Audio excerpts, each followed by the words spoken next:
క్లైమేట్తో సంబంధం లేకుండా కడుపు నిండా లాగించేయాలని కోరిక ఉంటుంది తప్ప మరో కోరిక లేదనుకోండి. హలో గాయ్స్, నేను మీ రాజు. అందరూ మంచిగా ఉన్నారని అనుకుంటున్నాను. అయినా బీటీఎంలో బోల్డ్ అని కేరళ షాపులు ఉంటాయి. ఇక కేరళ ఫుడ్ తినకుండా ఉండగలమా చెప్పండి.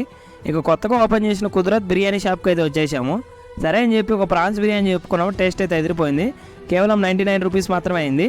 సరే ఇచ్చిన కప్పు బిర్యానీ సరిపోలేదని చెప్పి కంటికి కనిపించిన మోమోస్ తిందామని చెప్పి వచ్చేసాము. మేమైతే ప్లేట్ చెప్పుకున్నాం. 70 రూపీస్ అయితే అయింది. తిన్నది అరగలేదురా బాబు అని చెప్తే ఏ పెప్సీనో ఏ స్ప్రైట్ తాగించకుండా బాదం పాలు తాగించాడు. సర్లే ఏదో ఒకటి కడుపులో ఉంటుంది అని చెప్పి కళ్ళు మూసుకొని తాగేసాము. మనకి 60 రూపీస్ అయితే అయింది. ఒరే మళ్ళీ కడుపులో రైలు పరిగెడుతున్నాయని చెప్తే మంది కబాబ్ తినే రేంజ్ కాదురా అని చెప్పి షవర్మా తినిపించాడు. తిన్నప్పుడు బాగానే ఉంది కానీ మార్నింగే యుద్ధం చేయాల్సి వచ్చింది. ప్లేట్ అయితే మనకి 80 రూపీస్ అయితే అయింది. మీరు నన్ను ఇన్స్టాగ్రామ్లో కూడా ఫాలో అవ్వచ్చు. ఇంకా ఎవరైనా మన ఛానల్ సబ్స్క్రైబ్ చేసుకోకపోతే సబ్స్క్రైబ్ చేయండి, లైక్ చేయండి, షేర్ చేయండి, కామెంట్ చేయండి. మీ సపోర్ట్ ఎల్లప్పుడూ ఉంటుందని ఆశిస్తూ I love you all. Thank you so much.